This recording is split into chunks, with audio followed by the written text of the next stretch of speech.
Hello everyone, let's check out STL Amphub Eagle Power V1 in this full mix.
Alright guys, welcome back. So I hope you like that little mix I put together of a Jeff Loomis song called The Termination Proclamation. So as you can see in this session of Reaper, I have a MIDI drum track right up here, and the rest of them are DI tracks as opposed to stem tracks. So a stems track is pretty much a DI track that's been affected with plugins and effects that you bounce out, right? That becomes a stem track. So these are basically raw DI tracks that I affect with plugins. So in this video, I'm going to show you how I use these plugins that I've chosen, and not go into so much like what every little parameter does, but give you a feel of pretty much how I put together the plugins for this particular mix. Because if you need more information exactly what all these plugins do, you could go online and download yourself a manual and read it. And I think you'll understand it a lot better by doing so than myself trying to explain it to you. So let me start off with the master track. I'll show you what's going on. So today, the first plugin I'm using on a master track chain is this Amphub EQ200 by Brainworks. So this is a really nice EQ for mastering. And these are how I have my parameters all set up, as you can see. This is nice. It has like a stereo width right here that you can use. Mono maker. It tells you where you're at as far as your stereo field, right? If you're like going out of phase, if you will. It's pretty nice. It has distortion that you can add right here. Total harmonic distortion. And yeah, it's really a nice transparent EQ. Next thing I'm using is this native bus compressor, SSL native, right? Just to glue everything up. I'm running at about, I don't know, 2.5 to 3 to 1 ratio, right? And that's about it, really. Getting about, I don't know, -3 to -4 dB of compression. That's about it.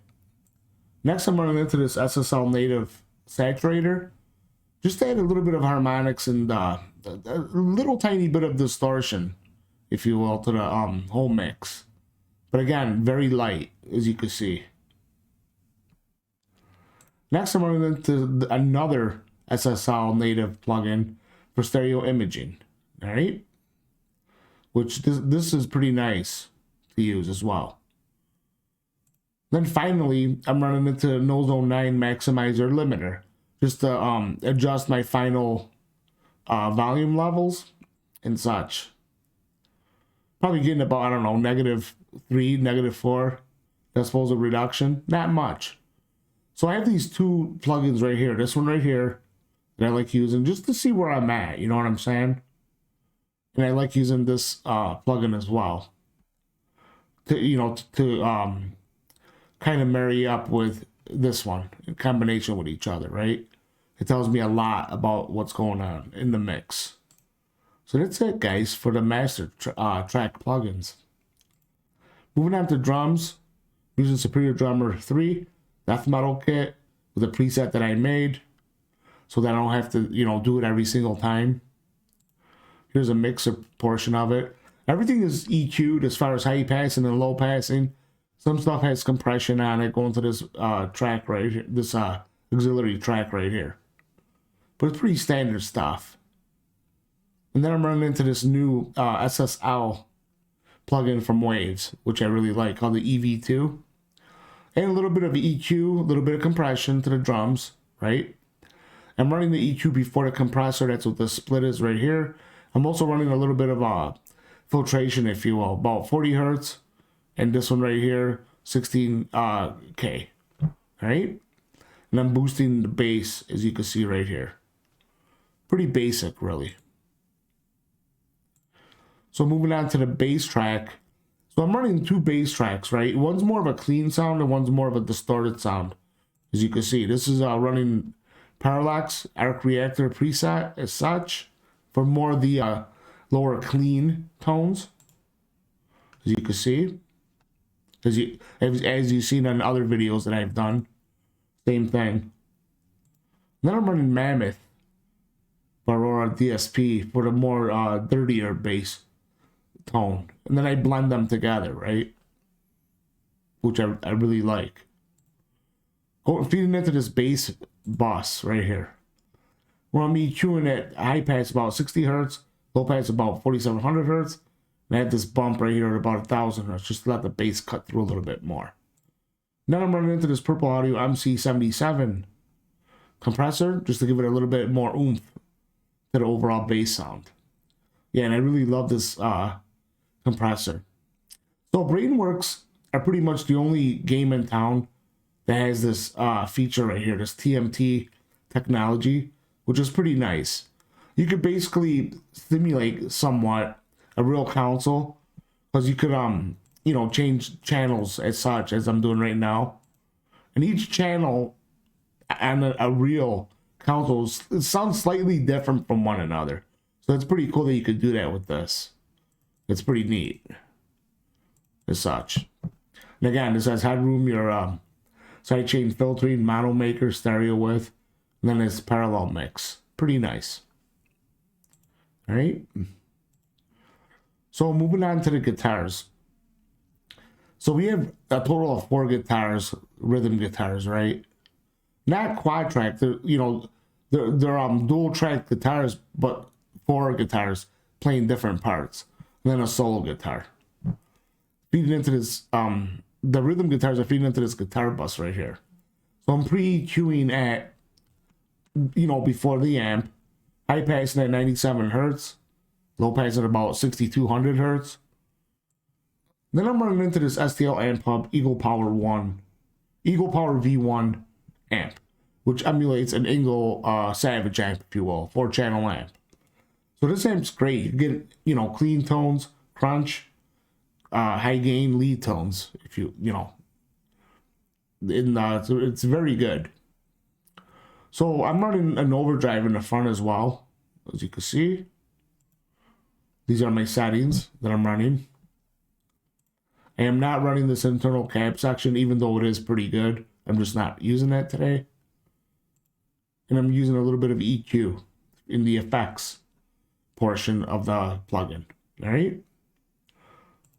So for the cab section, I'm using this soft tube Selection Cab Shaper.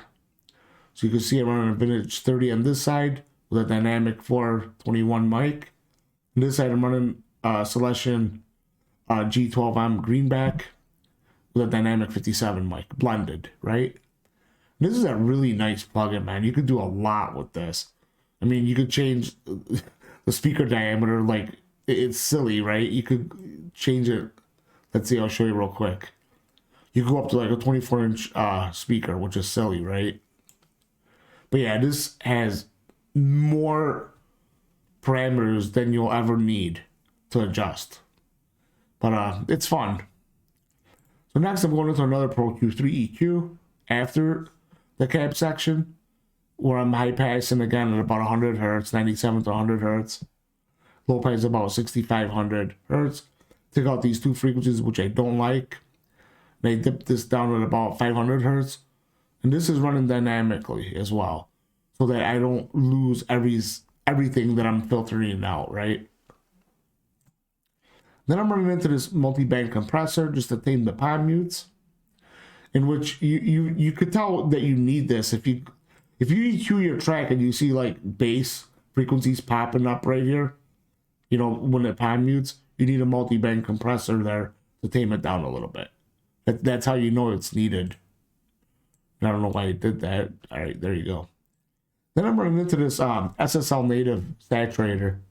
And what's that doing? It's adding a little bit of slight compression, a little bit of distortion, but very little. I'm not using this that much.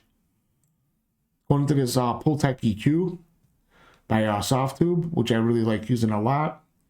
You know, and that's this is more of like a presence and a punch type of EQ. It's like a musical tonal EQ, if you will. Just like this right here is. This Wise MM1 maximizer. I'm using this to make the guitar sound a little bit wider. That's it. Very, very little, really. That's what's going on the guitar bus. Then finally this guitar solo, right? Same kind of idea here, guys. At pre-EQ before the amp. Alright. The overdrive, I just turned this tone up a little bit more. Not much.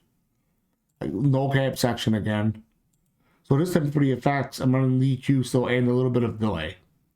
That's it. Right? Same thing with the Selection Cab Shaper right here. It's same settings, really. So yeah, again, this is an excellent plugin. I really like it. Again, I'm running a little bit of saturation, Pultec EQ, and the MM1 maximizer, which I really like using. So pretty much that's my guitar chain I always use. Unless I experiment with some other plugins, but pretty solid the way it is. So guys, if you like what I'm doing, please subscribe, like, share my content. I really appreciate that. And until next time, with another mix, another go around some plugins. I'll catch you guys later. Bye.